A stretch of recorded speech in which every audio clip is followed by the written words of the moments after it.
All right, so the first classic problem I think that we have in calc that you see is derivatives help solve is the slope of the tangent line. So slope of a line is really easy. The slope of a line, you have 2 points, you subtract your y's and you put it over your x's, right? Which is pretty simple. When you start talking about a secant line, well, that's also easy. A secant's where it crosses twice. So like we have this line and this line where it crosses this parabola here. So we have this guy, we have these 2 points. I can easily find the slope of a secant line, right?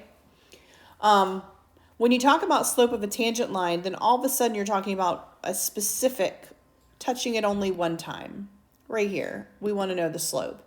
Also not necessarily hard if you know what that line is. But on a graph like a parabola, a tangent line to a parabola really depends on where you are on the parabola, right? So if I want to find the slope of the tangent line over here, do you think the slope is going to be positive or negative? Yeah. Over here, what do you think the slope of this line is going to be? What if I were to do right here at the very bottom of that guy? Yeah, so it honestly depends on where on that parabola I am. Meaning that instead of just, hey, here is a static line, give me the slope, and you say, oh, y2 minus y1 over x2 minus x1, sweet, right?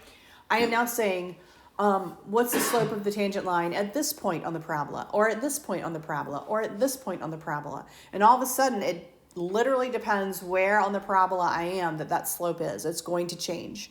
And so this is where we come up with the derivative. Why is it a derivative? Well, if I were to take the slope of this line, that's going to give me an estimate of the slope of the tangent line, maybe at this point.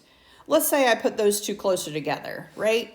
We're getting closer to it, even closer together, right? You see how those 2 points are closer together, and I'm getting ever so much closer to the actual slope of the actual tangent at one point. And so what that does is I'm going to look at my change of x. The smaller that change of x is and the smaller that change of y is, the closer I am to the actual slope of the tangent line, not just a secant line that estimates it. All right. So what calculus does, it goes from estimating the slope to getting the exact slope. All right. And the first way we're going to do this is limit theory. I am going to kind of move through this section quickly because there are some shortcuts. In calculus, you're going to have to delve into the long way a little bit more. But we're going to get to the shortcuts just so you can see the process of the number crunching. But I want you to see where the theorem comes from. So f of x represents y. Okay. And so if I take my f of x plus h, what they're talking about is the f of x here plus the f of x here. So we're talking about my first y value, which is up here, h being how it's changing here. So my y value minus my y value. That's what delta y, delta in calculus and in, well, science, physics, chemistry, etc., is going to mean change, how it's changing. So f of x plus h minus f of x, that's just y2 minus y1, right? Change in y. Delta x, that equals h, so that's how much this is changing here, which is why we have x plus h and just an x. So delta x represents the change in x. H is what they're using here, because if we take f of x, that's this guy, x plus h, that's how much x changed, that's this guy up here. And so that's just representing how much x is changing. So if you look at the function or the definition of derivative, you're going to see a plus h in the f of x form right here, minus f of a, that's just some point a, over h. This is really just y2 minus y1 over x2 minus x1. This is really just your slope formula. They've just written it out in this format. What we're looking at is for that change of x to move towards 0. What we mean by that is the distance then between these two, we want it to be smaller and smaller and smaller and smaller. In limit language, that would say that distance is approaching 0, right? So if I have a distance that's 3 units apart, and then that's 2 units apart, and then that's 1 unit apart, and then it's a half a unit apart, and then it's a quarter of a unit apart, I am moving towards that distance being 0, which will give me the exact slope of the tangent line at the point, in this case, A. All right, so A represents the point I actually want, and then H represents my change in X, how far apart my two X's are. The closer those X's get together, the closer I get to the actual definition of that tangent. And so I'm using limit theory to do this. Now here's the problem with this particular limit theory. As H approaches 0, what happens in my denominator? I cannot just plug it in, right? That causes a problem. And so we're using limit theory because sometimes limit theory is going to say what is it approaching, not what is it at that actual point, okay? And we're going to use shortcuts to get there in a little bit. I'm going to show you this. So let's talk about this. The slope of the tangent line, f of x, at x equals a, some specific point that they give you, is notated. This is notation that you're going to need to know. This little prime button is differentiate, or the derivative of f at a. If the derivative of f at a exists, the function is differentiable. All right, that means you can take the derivative. All 3 of the following things have to be true. The function has to be continuous at a. You'll notice that it does not say the function has to be continuous. It says the function has to be continuous at a. There can be a break in the function somewhere else, but at a, if it is to be differentiable there, it has to be continuous at that point. So let's say this is a. I could not differentiate that function at a, all right? There will be no slope of the tangent line there. There will be no tangent line there because the graph doesn't go there, so there's no line to touch the graph there, all right? Not differentiable. The second, it cannot have a sharp point at a. This is kind of an interesting one. You can find max and min, but you can't differentiate with a sharp point, all right? So a sharp point is not going to work for derivatives. You're going to have a problem there. This creates like an absolute value type equation, right? And there is a different way that we will differentiate absolute values equations, all right? The other thing is the function cannot have a vertical tangent point here. Why would that make sense? Vertical lines have what type of slope? Undefined. All right, and so this method is not going to work for an undefined slope. It shows you, it says none of these graphs are differentiable at x equals 1. So they use the point 1. You can see here is where 1 happens here. We all have problems, all right? So A is the point that I'm talking about. So in this particular case, I'm going to use a 1, all right? If I want to do this, I'm just going to plug it in. So we're going to say, well, we are looking for the limit as h approaches 0.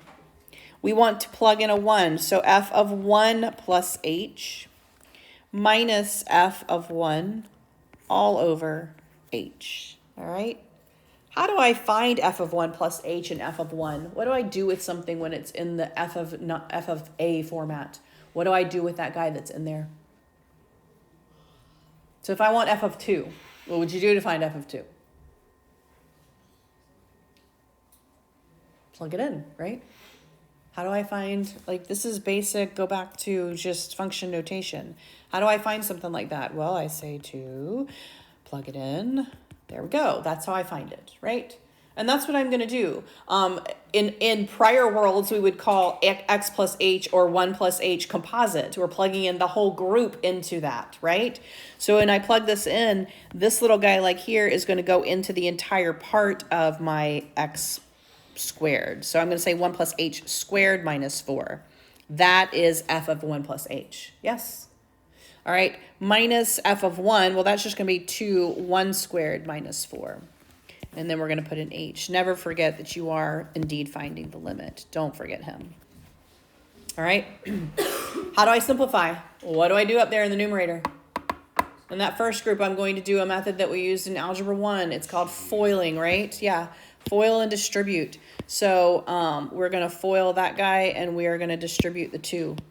So we're going to say, well, this becomes 1 plus 2h plus h squared, right? And then I'm just going to distribute through. 2 times 1 is 2. 2 times 2h is 4h. 2 times h squared is 2h squared. Over here, that's a 1. So I have 2 minus 4, right? And then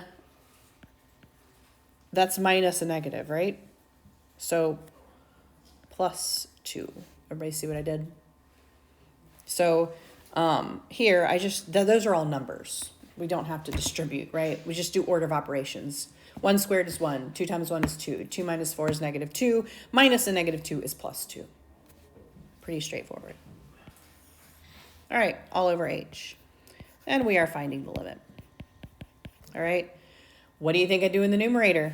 All right, so in the numerator, I'm going to combine like terms, right?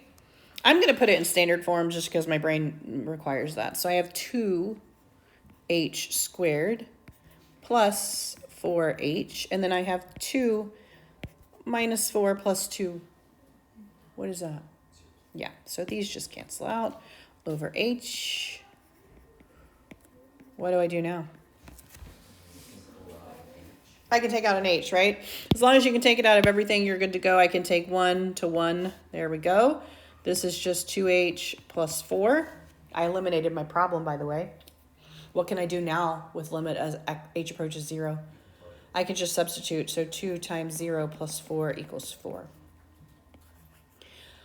What does that tell me? What was I looking for?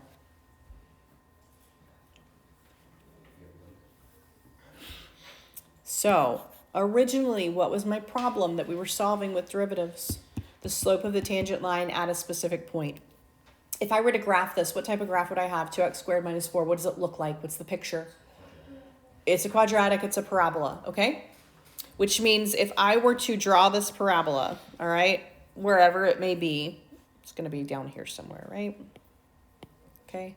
At the point 1, so we'll just say this is 1 because it's going to be a pretty sharp.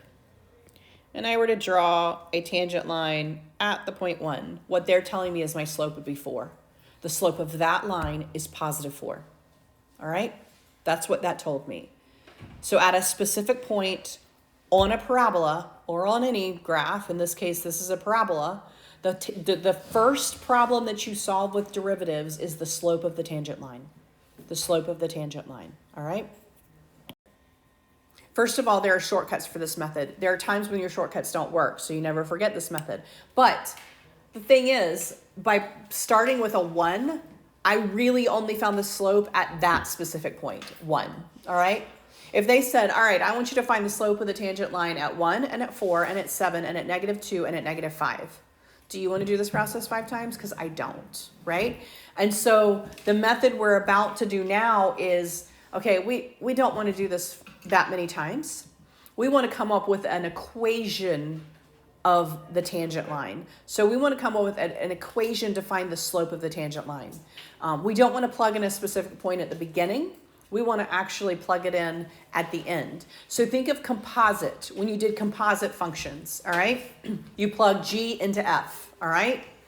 If you plug G into F for a specific number, there was a method. You could plug the number into G. You could plug that answer into F, right? That's fine and dandy for one number. If you had to do that 10 times, I would probably do the composite without plugging the number in and then plug my number in to find my composite answer for 10 of them, right? Does that make sense? So that's what you can do with derivatives. If you have one specific point, you can just do the derivative at that point. But if you want to find an equation that will give you the slope of the tangent line at any given point, then you're going to find the derivative not at a specific point, but giving you a new function so that that function represents the slope of the tangent line. And then you can quickly pull any point you want and find the slope at any point. And that's what you move towards in calculus. So the derivative at a specific point gives you the slope at a specific point. The derivative function represents the derivative for any value where x is the limit, where it exists. So on a parabola, there's no point that you're going to have a problem, right? On a parabola, you should be able to have the slope at any point on the parabola. But in this case, if I want to have it all-inclusive, then I want to find the derivative function, not at a specific point. And so how do I find the derivative function? Well, I leave everything in terms of x and h. All right, so if I were to do this same exact thing, executive decision here. So if I were to take this guy here and I say, okay, I don't want at a specific point. I want the new function. I want to be able to quickly tell you where the derivative, what the slope is at any time for any point. So instead of plugging in a number, we plugged in a 1. I'm going to do this whole thing with the function and plug in x plus h and x and all of that and not plug in actual numbers. And so if I were to take this guy right here and plug in this for this function, I'm going to get the new function. So f of x plus h, we're going to say plug in x plus h to my function. Well, that's 2x plus h squared minus 4. Minus f of x, well, we already know what that is. That is just 2x squared minus 4. And so I'm going to do that without actually plugging in numbers. This is limit, right, as h approaches 0. And I'm going to do the same process. I'm going to FOIL this guy. So I have x squared plus 2xh plus h squared, right? Distribute your 2x squared plus 4xh plus 2h squared minus 4 minus 2x squared minus a negative 4. So we'll say plus 4. All right. And then you see on the denominator, I have h, right? Simplifying the numerator, 2x squared and 2x squared cancel, right? Negative 4 and positive 4 cancel. Yes? I can get rid of 1h. So now I have 4x plus 2h. And I am doing the limit as h approaches 0. I've gotten rid of my problem, right? I can plug it in. 4x plus 2 times 0. What is 4x plus 2 times 0? Just 4x. So this is my derivative function. Does it work? Well, we know what the slope of the tangent line is at 1. What was the slope of the tangent line at 1 in my prior question? It was 4. So we're going to take this guy. Does it work? Well, yeah, because for the derivative function, if I plug in a 1, I'm going to get 4. All of a sudden, I can find any slope of a tangent line for this equation. All right? Let's say I want to go over here and do maybe up here. This is negative 2, right? Well, I'm just going to do the derivative function at negative 2. What's my slope at negative 2? Well, it's negative 8, a really sharp negative slope. All right? And so that's what this is going to look like. I'm no longer going to do it one at a time. I'm going to say, no, just let's find the new derivative function. And then I can very quickly solve. All right? And so if I had to do this long method with 1/4 x squared, that's not as much fun, right? Not necessarily familiar with. All right? So derivative function. Derivative function is going to be represented by this f of x. And it's f derivative of x. The derivative of f with respect to x, all right? It means that we're looking at the x value to take the derivative. Another notation is dy dx. It means the same thing. The derivative of f with respect to x, or the derivative of y with respect to x. You also have the term y prime. Y prime. You have d dx of f of x is differential. They all represent derivative, okay? This notation here is called Leibniz notation. Newton and Leibniz were two of the main culprits of calculus, right? And they were working really at the same time. So two different, Leibniz is the dy dx. If you see dy dx, or if you hear the term Leibniz notation, that's what it's talking about. So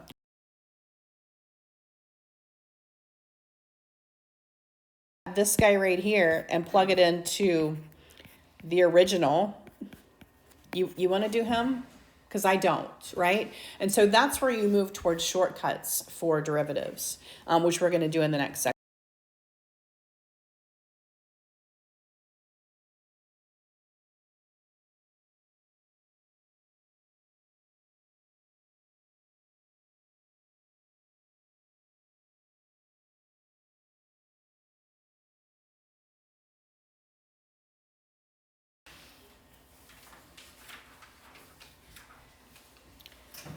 The derivative of any constant is 0. What's the first problem we solved with derivatives? Slope of the tangent line. What does a constant function look like? Yeah, it's just a number. What if I graph it? What does y equals 3 look like? What type of line is it? It's a horizontal line. Doesn't it make sense the slope of a tangent of a horizontal line is 0? Yes, because anywhere on that line, the slope itself of that line is 0. So the derivative is also 0. All right? The derivative of any linear function, y equals mx plus b, is m. Doesn't that make sense? It is just a line. Doesn't it make sense that the slope of the line would be the slope of the tangent line as well? Yeah. So if you have a constant function, it's going to be 0. If you have a linear function, it's just going to be your slope. Let's look at the next rule, the power rule.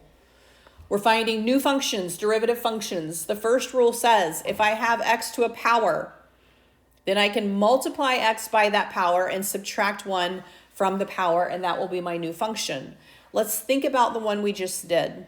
All right? We did 2x squared minus 4.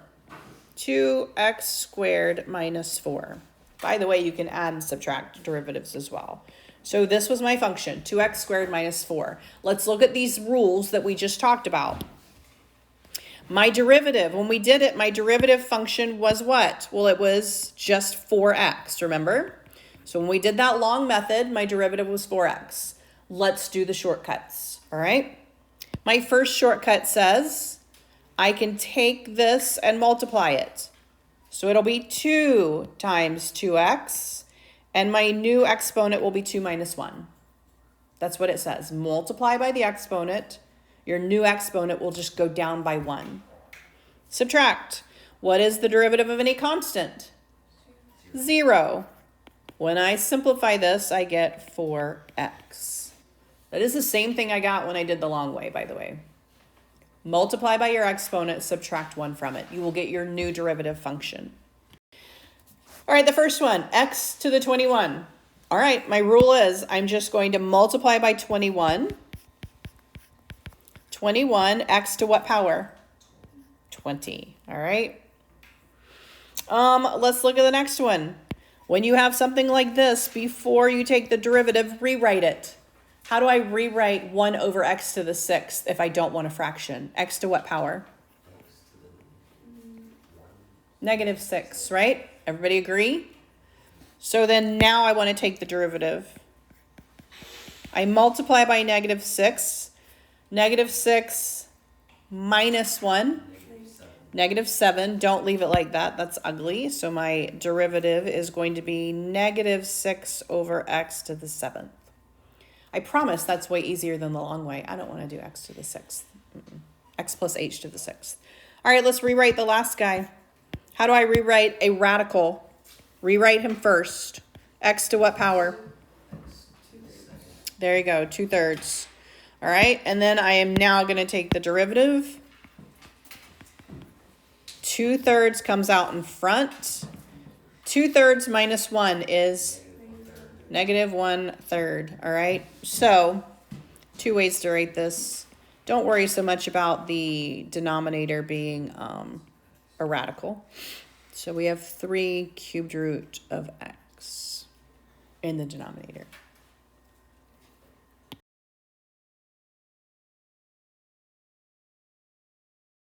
A scalar. We've already done some with scalars. We did it with our example. If you have a number in front, it doesn't affect it. You just multiply your derivative by the number. Same true for the power function. If there's a constant in front of it, you just multiply your exponent by that constant. And we kind of did this too. If you have a polynomial with multi-pieces, you can take the derivative of each piece. All right, so look at the example. This says equation of the tangent line. So let's do this. My function is 3x to the 4th. All right, I'm going to find my derivative. To find my derivative, I'm going to multiply this 4 in front. So what's my coefficient here? 12. What's my new exponent? 3. All right, that is my derivative function, f prime of x. All right, now it says find the equation of the tangent line at the point 2. Why it did that. So at the point 2.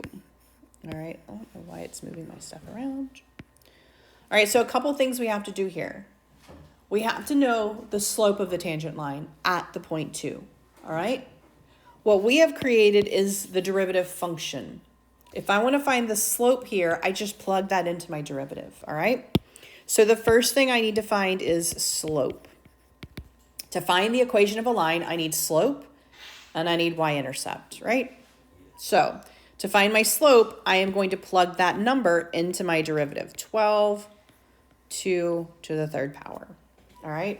We have a really big slope. All right. Yeah. So it's going to be 96, 8 times, right? That's my slope. Big slope. All right. To find my equation, I need at least 1 point, correct? All right. So I need the slope and I need a point because I can use point slope. They gave me a 2. That's the x value of a point. How do I find the y value of a point? Given x, how do you solve for y? You just plug it in. So to find a point, I'm going to plug in that 2. 3 times 2 to the 4th. That's to my original, right? So 2 to the 4th is 16 times 3 is 48. So this is the point 248, right? Yes? So now I have a point and I have slope. How do I find my equation? Point slope. So way back in your brain, what is point slope? Y minus y1 equals x minus x1. Yes. All right, while they're big numbers, do you have a calculator? I'm not worried about that.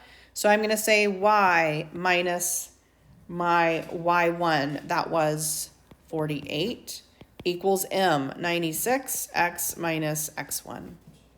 So I have y minus 48 equals 96x minus 144. I'm sorry, I already did it. 192. Add that over 144. Slope of the tangent line was 96. Equation of the tangent line is y equals mx plus b. All right. So slope of a tangent line at a point, find the derivative, plug in the point, that's your slope. Equation of the tangent line, use your point slope to find the equation.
If it just says find the derivative, it means the new derivative function.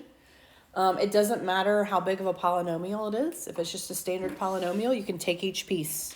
So if I wanted to find this derivative, I'm going to apply my rules to each piece of it.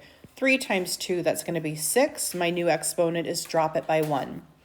Minus 2 times 6, that's going to be 12. New exponent is 1. What is my exponent here? 1. So plus 1, my new exponent is 0. Anything to the 0 power is 1.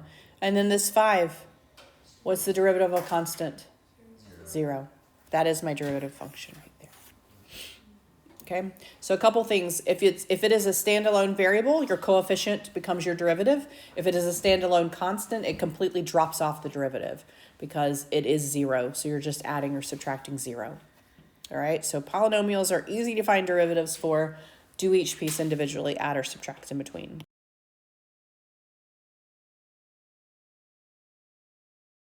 All right, so an open container can be made by 20-inch square piece of metal, cutting congruent squares from each corner and bending up and welding the sides. Determine what size squares should be cut from each corner to maximize the volume, then calculate the maximum volume. Your maximums will always happen when your derivative is 0. Max or min will always happen that way. Think about a parabola. Where do you have a tangent line that's 0 on a parabola? At the vertex, which is either the minimum or the maximum, depending on what type of parabola you have. Put that on any curve. Let's say I have a roller coaster. When you were at Carowinds and you were on the roller coaster, where was your slope 0? Well, either at the peak or the valley of the roller coaster. That's where it happens. So when they ask you to maximize or minimize a function, that will always happen at a peak or a valley, which means something else the derivative can tell us is where a max or min happens. I just look for where that derivative is 0. If the slope of my tangent line is 0, I know I'm either at a peak or a valley. Has to be the case. Does that make sense? All right, and so not only can I figure out the slope of the tangent line, I can figure out the maximum or minimum of a function using my first derivative. I just take that derivative and set it equal to 0 and say, okay, it's going to happen one of these places. Has to. In this case, if it's 20 by 20, my area is going to be 20 minus 2x and 20 minus 2x, right? That's area of a square. Easy enough. If I were to FOIL that out, I'm going to get, and then they want the volume, right? They want to maximize volume. So if I were to stand this up, the depth is going to be that guy right there, right? The depth, if I were to stand up those pieces, would be x. So if I FOIL that out, I'm going to do it quickly because we're going to run out of time. Right, and then if I were to distribute him through, this would happen, right? Yes. So what I really need to do is take the derivative and figure out where it equals 0. So derivative of this is going to look like this. All right. Now I'm not going to do all the factoring here out, but you can factor it out. It actually factors nicely. 3x minus 10, x minus 10, because you can take out some numbers there, right? You can divide everything by 4, right? I'm not going to show you factoring because hopefully you know factoring. All right. Which means there's 2 places that you could potentially have this happen. You could have it at 10/3 or at 10. All right. If I were to plug it back in and figure out my volume, then you can figure out where the maximum volume happens. But it's going to happen at one of these 2 places. I know it has to. Or potentially the same. Either one of those is going to potentially give me the same maximum volume. All right? But first derivative tells you multiple things, not just slope of the tangent line, but you can also maximize or minimize a function that way too.